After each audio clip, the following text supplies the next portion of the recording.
Horror story in Hindi. Neetu की आत्मा। जंगल की रात पार्ट 3। गांव में अब सिर्फ सन्नाटा बचा था। हर रात कोई न कोई सपना देखता। नीतू की जलती आंखें, बिखरे बाल और वो फुसफुसाती आवाज, सच कब बोलेगा तो। पंडित ने तय किया कि अब और देर नहीं हो सकती। एक मुक्ति पूजा की जाएगी, सबसे बड़ी, सबसे कठिन पूजा। लेकिन इसके लिए चाहिए था एक शुद्ध आत्मा, एक सच्चा संबंध। और वो थी गुड़िया, नीतू की छोटी बहन। गुड़िया के आंसू बह रहे थे जब उसे जंगल के बीच लाया गया। वहाँ वही नीम का पेड़ था जिसके नीचे नीतू की लाश मिली थी। पूजा शुरू हुई, मंत्र गूंजने लगे, लेकिन हवा अचानक भारी हो गई। नीतू की आत्मा प्रकट हुई, उसकी आंखों में आग थी। गुड़िया, तू भी उन्हें माफ कर देगी? गुड़िया डरते हुए बोली, दीदी, अगर तुम नहीं जाओगी तो मैं भी यहीं रह जाऊंगी। इस एक वाक्य ने नीतू की आत्मा को हिला दिया। उसने पहली बार दर्द से कराहते हुए सिर झुकाया।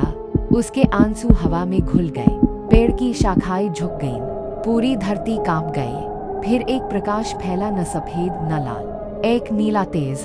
नीतू की आत्मा धीरे धीरे हवा में घुलने लगी। अब कोई लड़की चुप नहीं रहेगी, ये वादा है। उसकी आवाज आखिरी बार हवा में गूंजी। गुड़िया बेहोश हो गई, लेकिन उसके होठों पर हल्की मुस्कान थी। गांव में पहली बार सूरज चमका, वर्षों बाद। लेकिन जंगल के उसी पेड़ की छाया में एक नया नाम लिखा था, गुड़िया।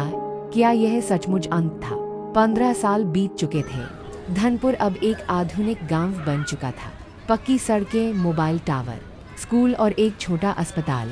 लोग अब नीतू की कहानी को पुरानी अफवाह मानते थे, लेकिन गुड़िया, जो अब गुनिका दीदी के नाम से जानी जाती थी, गांव छोड़कर कभी नहीं गई।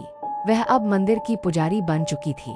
उसकी आंखों में हमेशा एक अजीब सी शांति और डर दोनों साथ साथ रहते। हर पूर्णिमा को वह मंदिर के बाहर दीप जलाती और नीम के पेड़ की ओर देखती। अब वहाँ एक पत्थर लगा था जिस पर लिखा था, यहाँ वो सोती है जो कभी रोई थी। एक दिन दिल्ली से कुछ युवतियां धनपुर घूमने आए। वे सोशल मीडिया के लिए हॉन्टेड विलेज वीलॉग बनाना चाहते थे। नीतू की आत्मा, हा किस्सा है बस। एक लड़का करण पेड़ के नीचे जाकर लाइव वीडियो शुरू करता है। गुड़िया भागती हुई वहां पहुंचती है। यह जगह खेलने की नहीं है, चले जाओ यहाँ से। लेकिन करण हंसता है, दीदी, अब तो 5G चल रहा है। आत्मा अब वाईफाई से डरती है क्या?